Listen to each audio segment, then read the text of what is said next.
Y nos vamos a ocupar ahora de algo trascendente para los ciudadanos de la ciudad de La Plata, pero seguramente para todos los que junto a nosotros compartieron parte de la información de lo que fue ocurriendo en los últimos tiempos respecto de los trabajadores municipales. Y hemos invitado al secretario general de la municipalidad, Javier Monroy, a quien le agrecemos que esté aquí. ¿Cómo le va? Estamos un poco lejos, pero no se mueve. Si me muevo mucho se me mueve la silla. Tengo problemas con la silla, con lo cual me quedo aquí. Bueno, lo primero que quiero preguntarle es, ¿cómo está el estado de situación ahora después de todo lo que fuimos viendo en los últimos días, que fue verdaderamente de mucha intensidad y en algunos casos de violencia, sobre la cual nos vamos a puntualizar y a meter en un ratito nada más? Bueno, el estado de situación es, lo primero que quisiera es explicar un poco cómo viene la mano, ¿no? El 31 de diciembre del 2015 finalizaron los contratos mensualizados de 4.600 trabajadores de la Municipalidad de La Plata. A partir de ahí, el intendente Julio Garro tomó la decisión de, al momento de levantar los contratos, de revisar cada uno de ellos, de verificar quién trabaja, dónde, de qué manera, y a partir de eso se fue haciendo un proceso. En ese proceso, lo primero que se hizo fue constatar, digamos, la gente que trabajaba de acuerdo a los secretarios, a las delegaciones y demás. Se llegó a un número de 2.100 personas que se comprobaban fehacientemente su trabajo, y había otros tantos que estaban en ese proceso. Además de eso, hubo luego, más allá de las manifestaciones y demás, hubo contacto y una reunión que se cristalizó el día de ayer con todas las entidades gremiales que nuclean a los trabajadores municipales, donde se arribó a un acuerdo en el procedimiento y en el proceso a desarrollar esta cuestión.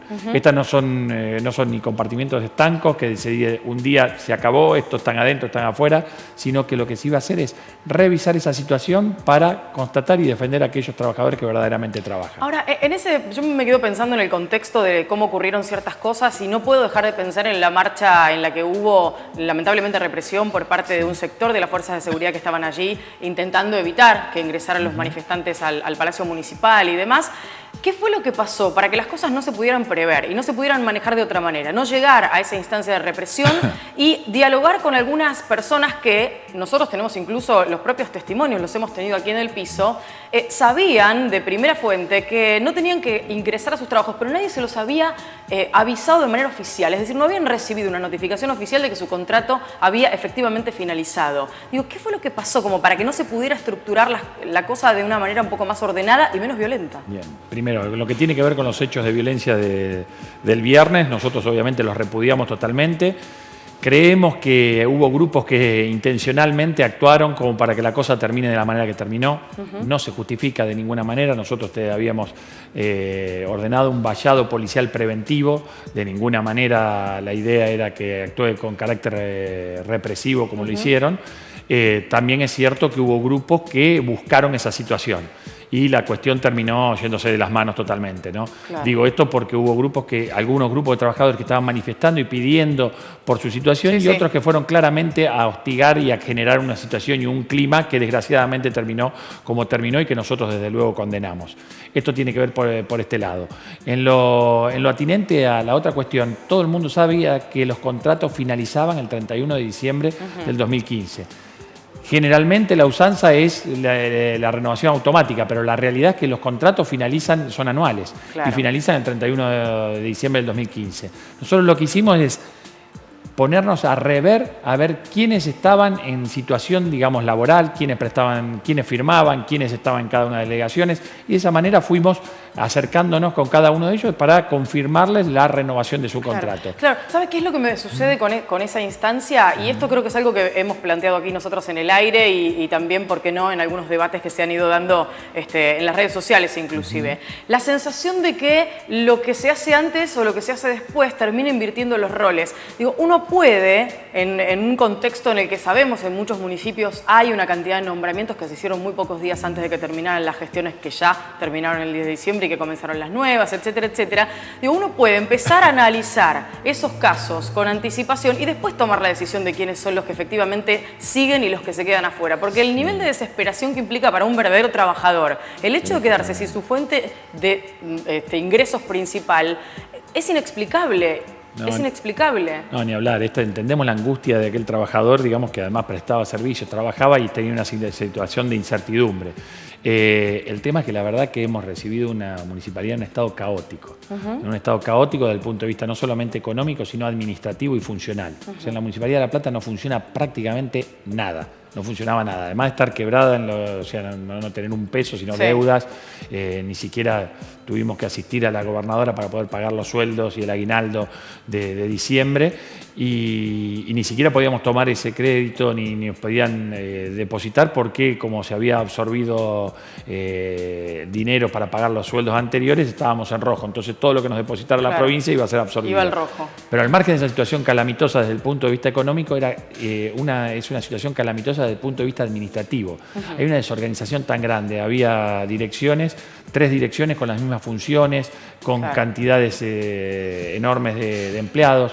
A modo de ejemplo, en la Secretaría General, donde hay una serie de direcciones que trabajan y desde luego en la propia Secretaría figuran 659 personas. 659 personas en la Secretaría General que me tocó ocupar a mí.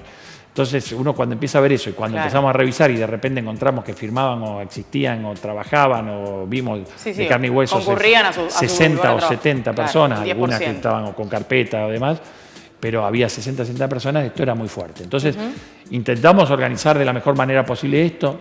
Obviamente pudo haber habido errores. Claro, no es una crítica a la reorganización, porque en realidad uno entiende que quien no está cumpliendo con su trabajo no puede estar cobrando un sueldo y esto hay que hacerlo de alguna manera porque no se puede sino seguir manejando un municipio en esas Lo primero que quiero aclarar es que no todos son ñoquis. Es más, yo dije que había muchos empleados de papel, pero no hablo de los 4.600. Al contrario, hay un montón de gente que trabaja. Es más, nosotros no hemos hecho un solo nombramiento.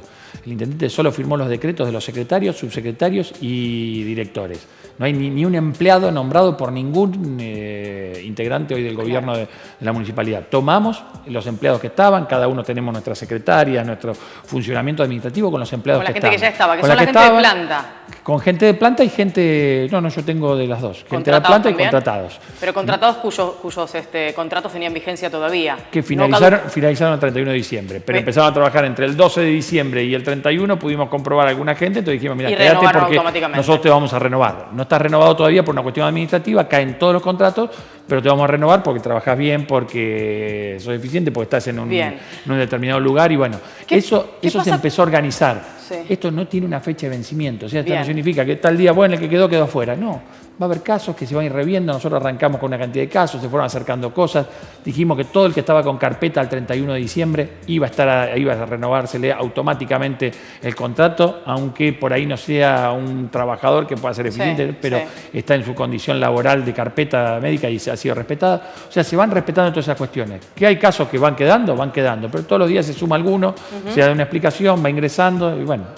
Y con la idea de tener una planta de qué cantidad de empleados en el municipio, porque son muchísimos los que tenían este estado de situación de contratos que terminaban el 31 de diciembre y que ahora habrá que ver qué pasa con la revisión. A ciencia cierta hay una situación de precariedad laboral desde hace años, que no es solamente de esta gestión que pasó, sino de varias gestiones atrás. ¿Qué pasa? Yo recuerdo cuando fui concejal hace 20 años, había una planta permanente de 2.000 personas, de 2.000 trabajadores, que sigue siendo más o menos la misma. Y una planta de contratados de unos 1.500. Hoy tenemos la misma cantidad de planta permanente y tenemos 4.600 contratados. De esos 4.600, la posibilidad de que continúen, ¿de cuántos es, digamos? Porque 1.500, me imagino, hace 20 años atrás, probablemente alcanzaba para cubrir todas las expectativas y todas las necesidades del municipio. A lo mejor hoy al momento de la planta que había, se han confirmado alrededor de 2.100 trabajadores ya confirmados, que se han recontratado. Hay otros tantos que están en estudio de listados que acercaron los gremios, que hay unos 500 trabajadores más que en ese estado. Estaríamos en unos 3.000, en unos 2.000 y pico, más o menos. Y después hay primero hay mucha gente que no aparece y no sabemos quiénes son, y desde luego que eso no va a tener ni espacio ni lugar. Y después casos a estudiar de distintas situaciones que son las que se están viendo. Y los que viendo. quedaron en esa zona gris, que no están ni entre aquellos a los que se revisaron sus casos y están ya ingresados nuevamente, aunque sin contrato todavía, los 500 que están en materia de revisión, pero casi con la posibilidad de volver. Digo, los que quedaron en la zona gris, los que no son tampoco los que no aparecieron nunca, ¿qué pasa con ellos? Están en materia de estudio y bueno, se verá cuál es el destino final. Insisto, esto no es algo que se corta, porque también puede pasar que terminen siendo contratados a partir del 1 de febrero. en algunos casos. Digo, esto no es una cuestión cerrada, no es ni tampoco una cuestión numérica. Necesitamos 1.000, 2.000, 2.500, no. Queremos ver quién está en la planta, se readecuó la planta. Sí. Nosotros había un exceso de direcciones, secretarías, subsecretarías, o sea, nosotros pasamos de 20 y pico de secretarías a 13 secretarías, se achicaron la cantidad de direcciones, es más, porque algunas, como te decía hoy, tenían una misma funcionalidad con distintos nombres, o sea, eran claramente, digamos, nombramientos políticos que no tenían una finalidad. Entonces, todo eso se va readaptando y se va reorganizando. Nosotros hace un mes que estamos, insisto, recibiendo, digamos, un verdadero caos administrativo y funcional. Entonces, todo esto lleva un tiempo y este es el tiempo que nos estamos tomando para tratar de organizar esto y tratar de ser lo más justo posible para que la municipalidad funcione y además entendiendo que es algo que nosotros, por lo menos cuando empezamos a formar el gabinete y demás, con el propio intendente nos juramentamos que nosotros vamos a administrar la cosa pública, el dinero de otros. Entonces tenemos que ser muy responsables en esa situación y tratar de hacerlo de la mejor manera posible para que sea eficiente, para que la gente tenga sus servicios y los trabajadores también mejoren su situación. ¿No?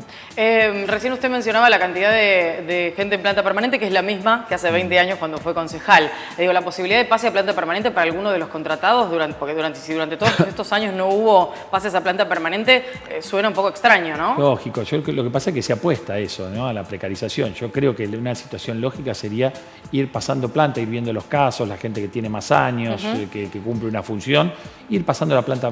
Yo creo que eso es mucho más sano. ¿Hay contratados desde hace 20 años, por ejemplo? 20 años no, pero 10, 12 años sí. 10, 12 años sí. Es una locura. Una locura, ese tipo de cosas, digamos, y esa gente, digamos, que viene prestando un servicio y resultan indispensables, porque si uno los va recontratando, evidentemente son importantes en sus tareas, creo que hay que ir buscando esa manera de ir haciéndolo en forma paulatina. ¿Qué pasó? Nosotros nos encontramos de repente con la sorpresita de que a partir del 26 de octubre, de repente se pasaron a planta permanente 600 trabajadores, cuando no se habían pasado en 8 años prácticamente ni 200 trabajadores. Entonces, obviamente, nosotros tuvimos que recurrir a la justicia para decir no queremos que se pare esta situación, que no se dé cabida y estos 600, digamos, gente que se pasaron a planta permanente volvieron a ser contratados por esta presentación judicial que hemos hecho. Puede ser que en el medio paguen algunos justos por pecadores, es verdad, pero tampoco queríamos admitir que ahora, ahí nos terminen metiendo 200 personas que no deberían ni siquiera estar en la municipalidad. En las cuestiones que tienen que ver con las responsabilidades, pues estoy pensando que todo esto, que está judicializado, que tiene claramente a gente en el medio que está esperando ver qué va a pasar con su trabajo, gente que pensó que iba a estar en planta permanente y no va a estar, gente que no sabe si va a tener trabajo dentro de una semana. Digo, ¿qué pasa con las responsabilidades anteriores? Siempre tiene que pagar la responsabilidad del que llega y se encuentra con este caos y quiere reorganizar, o en algún momento hay responsabilidades anteriores. Yo creo que hay responsabilidades claramente. Algunas son de tipo moral, que son, a mi criterio, casi las más graves, y otras de tipo, si se quiere, penal o administrativo. Nosotros hemos hecho algunas presentaciones judiciales en la Fiscalía de Delitos Complejos, vinculados a faltantes en el patrimonio. ¿Por ejemplo? Acá faltan un montón de automotores en el patrimonio de lista, faltan autos directamente, otros autos... ¿Autos directamente? Autos, camiones, palas, estamos hablando de retroexcavadoras. Autos nuevos, autos... Sí, hay automotores que tenía a cargo la municipalidad. ¿Maquinaria también? Maquinaria, camiones, palas, retroexcavadoras. ¿Quién se llevó todo eso? Y algunas las hemos ido recuperando. Hemos amenazado con la denuncia penal que efectivizamos ya y fueron apareciendo mágicamente. Ay, yo vi una, yo la cuidé para que no se la lleven otro que yo, y fueron apareciendo y otras no aparecieron, otros han pasado supuestamente a desguace una cantidad enorme de automotores sin el procedimiento correspondiente. Insisto, todo eso es patrimonio de los platenses, no es de uno ni de... O sea, nosotros no somos dueños de nada, solo somos administradores por 4 años del dinero público, del dinero de todos. Entonces, ese tipo de cosas ya están en la justicia, va a ser investigado, hemos hecho los aportes, seguimos haciendo, digamos, el seguimiento patrimonial de un montón de situaciones y, lo que falte lo vamos a denunciar a la justicia. En algunos casos no hay faltantes, pero sí hay un deterioro tan grande de algunas cosas, un descuido y una desidia tan grande en algunos automotores que no se puede creer. Faltan motores, o sea, camiones que le faltan motores. Están los vehículos y no están los motores. No están los motores, bueno, todo ese tipo de cosas están y bueno, todo ese tipo de cosas han sido denunciadas, bueno, y oportunamente tendrá que dar alguna explicación a la justicia. ¿Se puede acceder a ese material, a esa información pública? ¿Se puede acceder? Por ahora nosotros está en el juzgado, lo hemos denunciado, está en la Fiscalía de Delitos Complejos. Creo, el día de hoy me dijeron que habían cambiado de fiscalía, no sé bien dónde está. Porque sería bien interesante poder contarle al público, a los oportunamente, a medida que avance, vamos a ¿no? mostrar todo eso y bueno, y vamos para que sepan los platenses de qué manera han administrado sus dineros en otras oportunidades. A propósito del tema de la administración de los dineros, digo, usted decía, todo esto se paga con el dinero público. También se paga con el dinero público lo que es el trabajo de quienes tienen que cuidarnos y de quienes tienen que cuidar el patrimonio, quienes tienen que cuidar la seguridad y demás.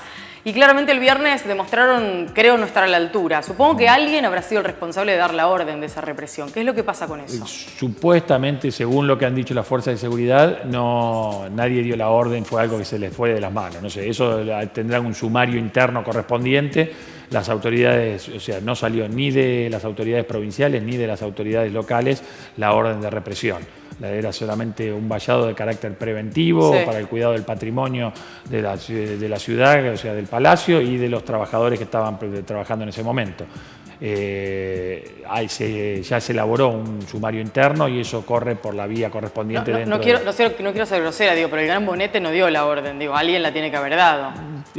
No sé si hubo, según nos dicen los encargados, dice que no hubo orden, que se desbordó, que cuando empezaron los piedrazos y las agresiones mutuas, terminó de esa manera, lo cual no es una justificación ni justifica cualquier actitud de represión y además en este caso siempre hay que tener más cuidado quien tiene la potestad de cuidar y porta un arma. Entonces tiene que ser más responsable a esa instancia que la irresponsabilidad de quienes buscan esa situación. Absolutamente, por eso digo no estuvieron a la altura. Nada justifica sin duda alguna, es más, si me podrías decir a mí, tal vez, yo no soy policía, ni lo he sido, ni lo seré, pero tal vez esa misma actitud con tiros al aire, digamos, disuasivos, tal vez podría haber dispersado las situaciones de violencia y hubiese evitado eso. Pero después vimos algunas cosas que, la verdad, a mí las imágenes me causaron, digamos, un repudio inmediato. A todos. ¿Sabe lo que nos decía Ana, que es una de las mujeres que sufrió una de las agresiones más importantes en ese momento y por la espalda, además de una manera absolutamente cobarde? Ella nos decía, la verdad que nosotros pensamos que iban a avanzar, pero que iban a avanzar con los escudos, que nos iban a empujar un poco y cuando nos dimos vuelta para correr empezamos a sentir el ardor en la espalda. El relato de Ana era tremendo. Vamos a compartir las imágenes, si les parece, para que lo podamos ver de nuevo, porque verdaderamente no podíamos entender que estuviera pasando esto. En la propia puerta del municipio de la Ciudad de La Plata, independientemente de los sectores que pudieron haberse infiltrado para generar estos disturbios. Sí. Yo, más allá de que se infiltraron, ¿no? Había gente, exfuncionarios municipales armando alguna especie de arenga o de alguna situación de mayor violencia. Insisto, digamos, quienes tienen el deber de cuidarte tienen que tener, digamos, el temple para tratar de evitar reaccionar ante esas situaciones. De repente empezaron los piedrazos, además se le rompieron el pómulo a un policía, todo, y eso creo que fue lo que desató, digamos, la injustificable reacción policial. ¿Se reunieron con los heridos, con la gente que sufrió más fuertemente la represión? El intendente tuvo contacto con algunos de ellos. Yo el otro día en una reunión también tuve contacto con algunos de ellos en la movilización que se realizó el día lunes. Mirá vos la diferencia de las movilizaciones, ¿no? Porque la del día lunes, que fue más multitudinaria, la del viernes no fue tan grande en cantidad, pero fue más violenta, y la del lunes, que fue con más cantidad de gente, con mayor militancia, si se quiere, política, y fue más politizada desde el punto de vista, digamos, de la protesta, además, corrió por los carriles normales. Creo yo que también esto ayudó, que tomamos la decisión de cercar el municipio y evitar la presencia policial para no incentivar, digamos, a una situación de violencia, pero por el otro lado existió responsabilidad por parte de las agrupaciones políticas que iban con el derecho a peticionar. Y que convocaban también, ¿no? Claro, a acompañar. Y bueno, y de hecho nos pidieron una reunión, tuvimos una reunión con una comitiva de unas 20 personas, había unos diputados nacionales opositores y de partidos de izquierda y demás, y bueno, nos reunimos con todos ellos, charlamos, conformamos una mesa de diálogo que se reunió anteayer, y bueno, eso va tomando los carriles más naturales, como debe ser y como se deben discutir estas cosas, ¿no? Las imágenes están a disposición, nosotros las tenemos aquí, las cámaras de QM Noticias estuvieron en el lugar y fueron testigos presenciales y testigos, además, es feo decir privilegiados en este caso, ¿no? Pero sí lo fueron para mostrar lo que había pasado. Se puede identificar a los violentos en esas imágenes. Digo, si pueden colaborar en algo, sería interesante que podamos saber quiénes son los violentos que generaron todo esto para que después terminara con la represión policial, la gente herida, los trabajadores. Sí, se presentó en la justicia, el material pero digo, ¿ustedes fílmico. tienen identificado alguna gente? Sí, no le pido que me diga quiénes son, pero... Alguna gente está identificada, bueno, otras está en la imagen, no sabemos por ahí quién es, pero sabemos un poco a qué grupo responde y demás, y han sido presentados a la justicia, digamos, quienes se ven lanzando piedras, claro, y demás, así como está la filmación también de los policías que se excedieron en el uso de la fuerza. Bueno, ¿qué es lo próximo, Monroy? ¿Cómo se sigue con este tema? Digo, ¿cuál es el próximo paso que se va a dar en materia de los trabajadores municipales? El día de ayer el intendente recibió a todas las organizaciones gremiales con representatividad en el municipio. Fue una mesa de diálogo cordial donde se acordaron algunas cuestiones, donde se quedó en que íbamos a ver cada una de las posiciones y las posturas, que nos iban a acercar listados de trabajadores en distintas cuestiones, que nosotros íbamos a repasarlo y que íbamos a mantener una situación de diálogo permanente. También se tocaron, además de esta situación particular, lo que viene, que puede ser el tema de las paritarias municipales, digamos, como un hito, digamos, que se viene en adelante. Bien. Y bueno, esto quedó, me parece a mí, una buena mesa de diálogo con los representantes gremiales, que son un poco quienes son los interlocutores claro, de los trabajadores, ¿no? Le queremos agradecer que haya venido, respondido a todas las preguntas, accedido a charlar con nosotros y seguramente vamos a estar llamándolo en próximas oportunidades para tener además estos datos, ¿no? Porque las presentaciones ante la justicia están muy bien, pero hay que ir haciendo un seguimiento también para saber cómo terminan resultando, ¿no? Porque, creo que es importante para todos los platenses poder saber cuál es el resultado. Esas cuestiones de no cada deben quedar cosas. simplemente en una anécdota o en un hecho político. Esperemos que avancen en la justicia y nosotros vamos a dar a conocer, digamos, en el contexto de la demanda y de cada uno del contenido para que la gente sepa de qué se trata, ¿no? Gracias por haber venido. Ahora sí lo saludo mejor, ya sin caerme.